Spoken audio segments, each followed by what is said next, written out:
forgot to put an intro video this time around, just hopped into it. So if you're curious what you look like at the end, I just took a swim at a complexes here. We're gonna do some overhead stuff, some good rotation here, some curtsy lunges, overhead stability, trying to hit all the plans like we usually do. Then we're gonna have a just 20-minute run through all the compound movements, some pressing, some pulling, hip hinging, and squat pattern. We'll work on that for 20 minutes, see how far we can get. And then a little bit of adductor and hip flexor work at the end to let that heart rate cool down and work on all the muscles that we often neglect in our programming. If you're comfortable with all the movements right here, if nothing's jumping off the page here for you, let it play out. We'll get into that warm-up like we do. If you got any questions, go ahead, go to the back. We'll have those videos lined up dissecting all the movements. Grab yourself a kettlebell. I use a 65, a 45, and a 30. Heavier one, lighter one, right in the middle. Let's get into things. All right, see you on the other side. Welcome to the warm-up. Thanks for picking me for your weekly installment of Suck, but it's okay, we're doing it together. We're embracing the suck together. So let's try and warm up a little bit. Let's get all the joints woken up, get the blood flowing, get the juices flowing, doing a little bit of lunging, some planks, twisting the spine, extending the spine, waking up the ankles, the elbows, all that fun stuff, opening up the hips. I have 5 minutes here. Let's try and get a little bit of a sweat going before we hop into things. Try and get your mind right, get your head in a good spot to be able to perform for the next hour or so. Think about what you want to get out of this workout. Think about what brought you here today, what you're grateful for, all the good things here. And try and get in as best a mood as you can get into before you start feeling terrible. At least that's my approach to it. Whatever you want to do. Let's get a little warm up. Let's get things started.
warm, we're feeling limber, we are ready to rock. Let's hop into this first group of movements. It'll be a curtsy with a waiter clean, a little bit of overhead press, and embracing the rotation. The second movement's gonna be a bear stance, fighting rotation.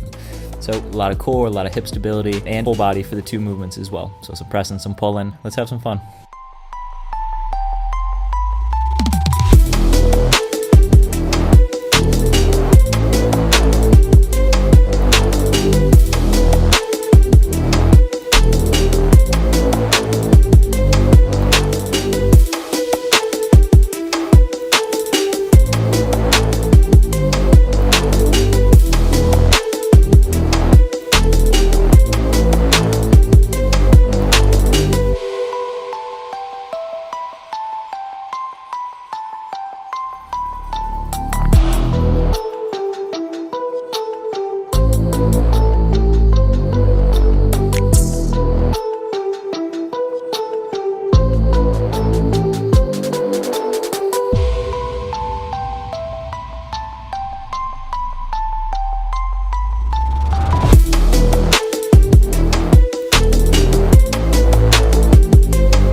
Excellent job back there tackling those 3 sets with those couple of movements. Definitely a great one just to warm up the entire body, get it used to having to load this next movement right here. It'll be quite the complex. We're hitting the lower body, upper body, some plyo, some power, strength, big cardio component. Burpees, contralateral, ipsilateral lunges, a high pull. We're getting a snatch, overhead stability. We're gonna test our mobility, our core stability. If we're uncomfortable with snatches, go ahead, turn that into an overhead press. Leave it in the front rack for the lunges. Compromise, find something that works for you. We got 3 sets.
The moment we've all been waiting for. We have a 20-minute descending ladder, so this one is gonna be a time. It's gonna be a tough one, so definitely buckle up. We're gonna do some swings, squats, renegade rows, and some overhead release push-ups. So we're gonna be taxing the whole body, a lot of compound movements. Just gonna stay with it and see how far we can get into this. Each go around, gonna be decreasing the reps by 2, so just even numbers on the way down. It's gonna get easier, I promise. As the time dwindles down, each set around becomes a little bit easier, which isn't saying much, but let's see how far we can get. Let's pace it out, let's breathe, and let's push ourselves right here.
mark. How we feeling? That's halfway there. Hopefully we're putting a good dent into things. Hopefully we're making our way slow and steady, just chugging along, staying with it, not sacrificing form to get reps. It's just between you and you. Don't mind what's on the screen. You're the only competition for yourself today. Let's see what you got.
Inside the rabbit hole, set me free from you.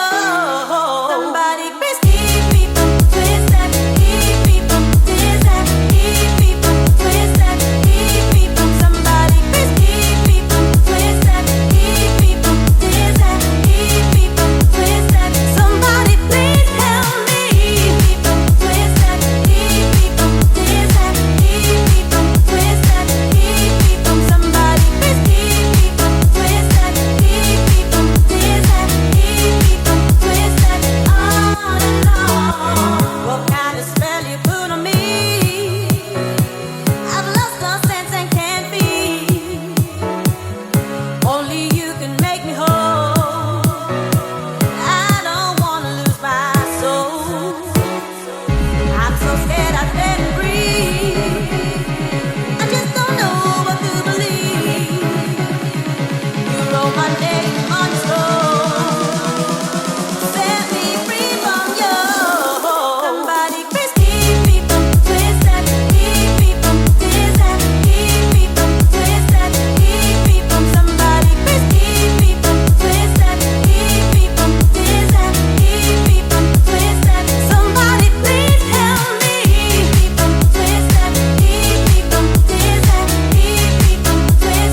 Wait for it to subside, but my mind won't upgrade. Waiting for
y'all. Whatever movement you're on, let's try and cap this one off. Get your final reps. Finish this one off strong. Get a couple of minutes to yourselves. You got it.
Super proud of you guys today. That was a strong 20 minutes. You got 2 minutes here now, so get off your feet, get some water, stretch it out, give your body what it needs for right now. We're gonna finish up with 3 more groups of movements. They're gonna be a little bit milder as far as intensity goes, but we're gonna be training smaller muscle groups, often neglected in a lot of programming. So we're gonna hit some adductor side planks, so just working some hip health. You can add in a kettlebell if you want. Body weight is tough as it is, so pick something that works for you. Then the second movement is going to be just some standard tall seated hip flexion. So again, working the hip flexors, the antagonist of the glutes and the hamstrings, often neglected, often missed, and underappreciated if you ask me. So we got 2 movements, a little bit less as far as the rest intervals, but we're gonna get through this, let that heart rate come back to normal, and just work out these smaller muscle groups. Let's finish on a high note.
Man, fun complexes here. A lot of overhead stuff, some metabolic conditioning for sure with the burpees. Good rotation. Really like this warm up today too. Really got me acclimated to hopping into things. Tough one, 20 minutes for sure. Hopefully y'all got a good push into that one. Something to shoot for, right? I didn't see myself finishing that in 20 minutes, but as soon as you get that clock rolling, get a little bit more ambitious with things, a little bit more accountability.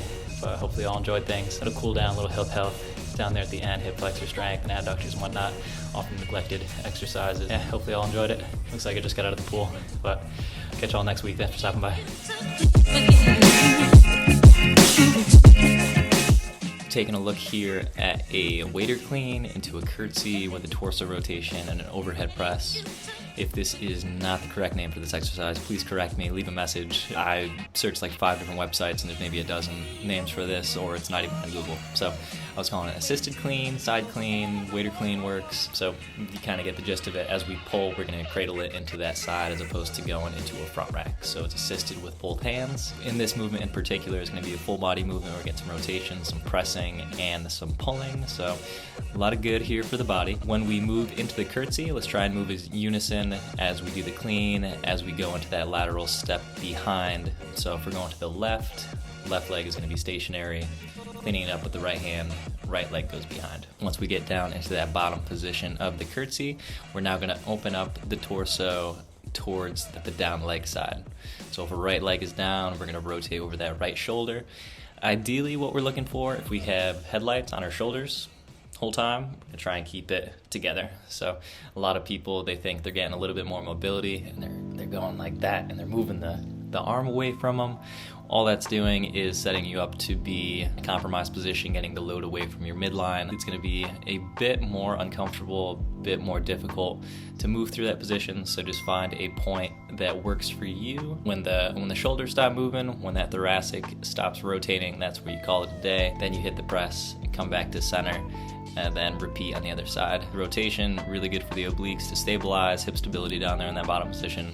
Overhead pressing in this offset position. Again, the stabilizers of the scapula, of the core, of the trunk, everything needs to fire together, and just hitting multiple planes of movement. We're getting a lateral step, getting a rotational step, so sagittal plane, transverse plane, then the clean, plyometric power, all that. So really fun movement, give that a try. Let's check out a kettlebell pull through from a bear stance. So if we're familiar with the bear stance, it's almost like a quadruped position, but just engaging the core a little bit more. So we're gonna have our knees underneath our hips. Shin is gonna be horizontal, parallel to the ground there. So knees to the ankles, that's one flat line. Hips up to the shoulders, that's one flat line. And then you get your wrists underneath your elbows, underneath your shoulders. So boom, that's kind of the bear stance that we're looking at right here. Just throwing in a pull through. So adding a little bit of a load, anti-rotation, asking that core to work for us just a bit more. So if we're up in that bear stance, let's have the kettlebell on our left-hand side. We're gonna reach through with our right arm, pull it across, we're gonna pull it through. So that is the movement, pretty simple, but a couple of things that we do wanna keep an eye out for is our hip positioning and then our shoulder positioning as well. So as soon as we leave one limb off the ground, the whole body needs to compensate to make sure everything is nice and stable as we move. So if we lift up our right arm, let's say we're gonna go and do a pull through, you wanna drive that right foot into the ground as hard as you can. So that'll force your hip to stabilize even though we're now unbalanced up top, especially as we pull through, we don't wanna forget about the lower body. So I say this in all the videos, if you have a bowl of cereal, a cup of soup, you got hot coffee on your lower back, that is what we do not want to spill. So something to be mindful of as we're moving about. If your hips start shifting, that's when you know you got to slow it down, control everything, be a little bit more mindful how everything is moving in space. Be there for a couple of reps, see how you're feeling. Just keep a keen eye on your shoulders and on your hips right here. Checking out a spicy complex right here. So this is going to be some metabolic conditioning, some overhead stability, plyometrics, power, upper body, lower body integration. It's going to be a burpee, a single arm high pull, swing snatch, contralateral lunge, ipsilateral lunge. Starting from the top. If you want to do the whole push-up jump burpee, totally be my guest. We're just trying to touch and base on hands down to the ground, feet back in.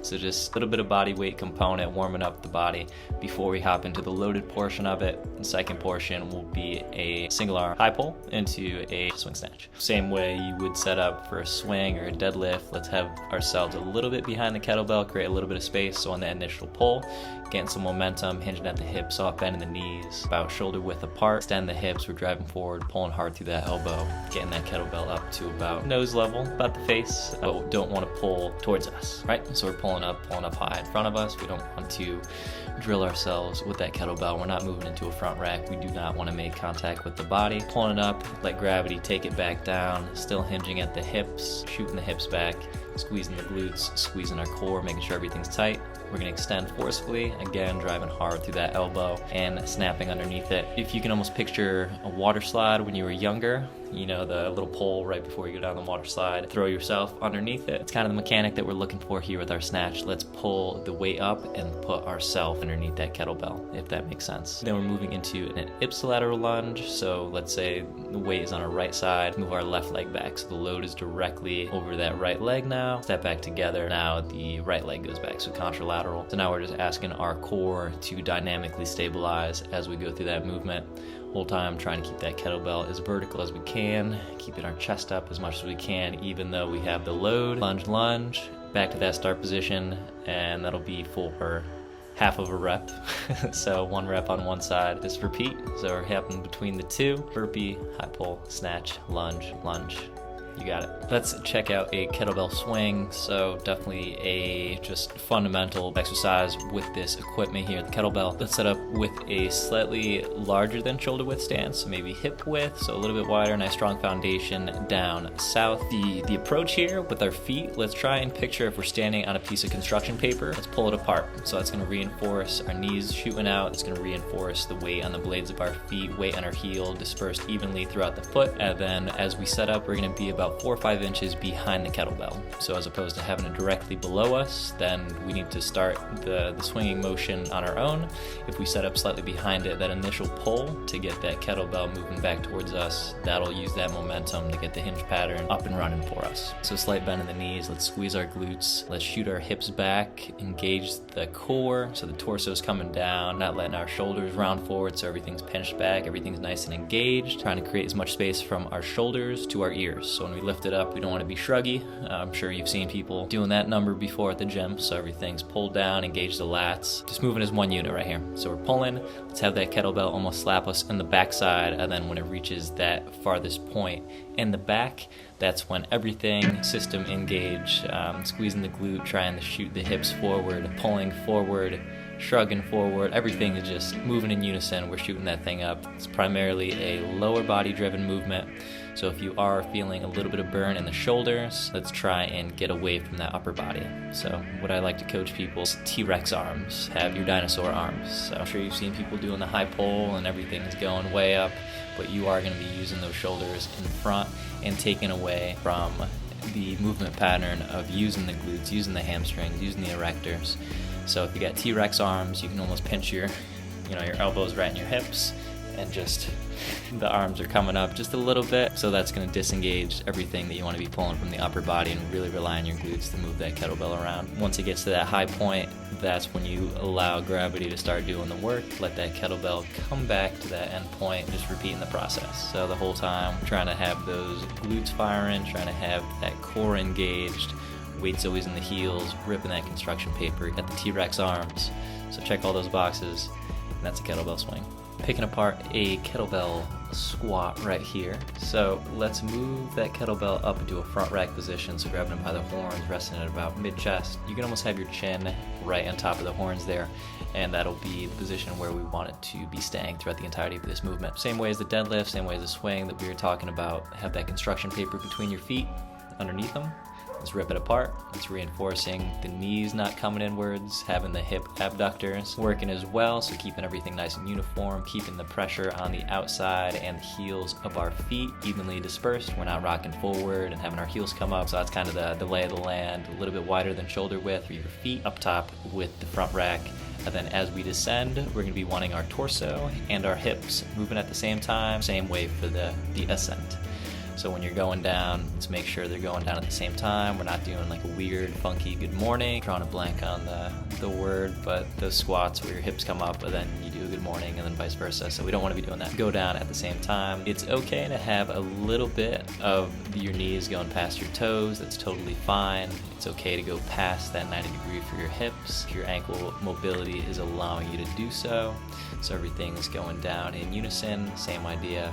When we press up, drive the knees outwards, chest rises, hips rise at the same time. What we do not want to be doing, the knees caving in. So if any of those are happening, or if the chest is falling down even though we have the load up there, just something to be mindful of, check those boxes, make sure everything is nice and in line before you move up in weight or before you start doing anything else crazier than a regular squat. That'll be kind of the mechanics for it. Breathing in on the easy part, breathing out on the hard part. Always engage that core, squeeze the glutes, you got it. Take a look here at a Renegade Row. This one is really good for your core, fighting rotation, as well as getting a little bit of a upper body pull into the mix. So this one, especially because we have the unstable surface, we're gonna be wanting to go a little bit lighter than what we would typically do with a bent over row, gorilla row, anything like that, chest supported row. Cut it in half even, really focus on the core aspect. You don't want to be swinging the hips, swinging the shoulders, anything like that. Be a lot easier. If you're pulling with one kettlebell, you can either use a bench, you can use another kettlebell to have your other hand elevated.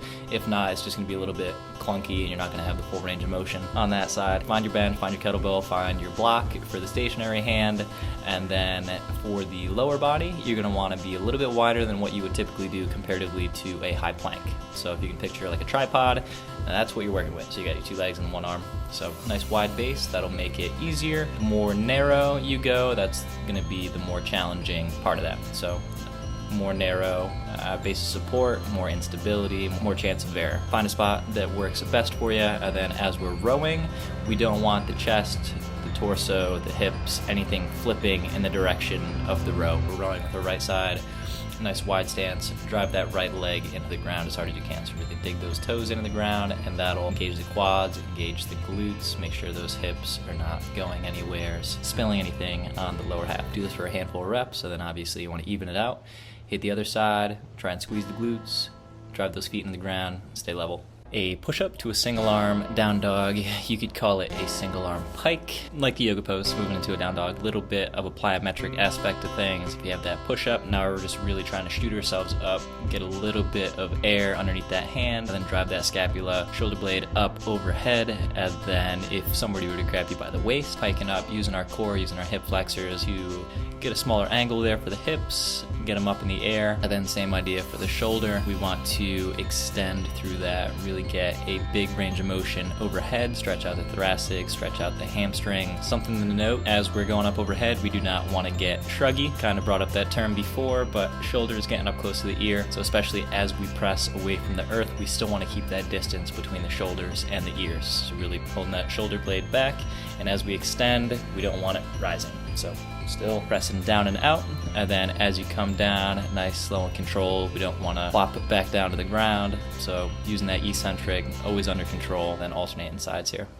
Let's break down an adductor cross plank. So typically if we're in a side plank, we're going to be using the abductors to kind of hold us up, as well as our obliques and shoulder stability and everything like that. So if we take out the leg that's going to be closest to the ground, now we really need to squeeze down on that opposite leg. So that'll be the adductor strength that's really propping up that side plank. So I'll give you a couple variations. We can do it just as our body weight. That's totally fine. The cross part of this plank is just describing where the upper body is going to be in space. So ideally we want that arm staying vertical. If we do want a little bit more of a challenge, we can grab a kettlebell, put that in place, and that'll definitely be the cross plank section of this. So holding that kettlebell directly vertical, squeezing down on that opposite leg, getting that adductor firing, and then squeezing the glutes, trying to press away from our shoulders and ears, creating a little bit of space, getting some strong scapular stability, engaging the core, engaging the obliques, making sure there's a straight line from the heels all the way up to the head, and making sure that kettlebell isn't getting away from you. So just something to be mindful of if we are feeling a little bit of a teeter-totter up north with that kettlebell, or even just with the body weight. That would be a good time to call it a day, regroup, and hop back into it. We don't want to be in a compromised position on one leg, one arm, and then have the arm start falling on us, kettlebell, and having a yank in your back. Don't want any of that. As soon as you start feeling a little bit of funk happening, that's when you bring it back home, recenter yourself, take a little rest, and you can hop back into it. But this will be the adductor plank. Taking a look here at a very simple movement, but it should be integral to any type of exercise or workout programming that you are doing. It's just going to be a single leg hip flexion. So what this is going to be a tall seated position. If you want to recline and put a hand back there, totally can. If you want to have your hands out in front of you, almost like a boat pose, kind of get an ab workout out of it, you can do that as well. But for demonstration purposes, I am being lazy.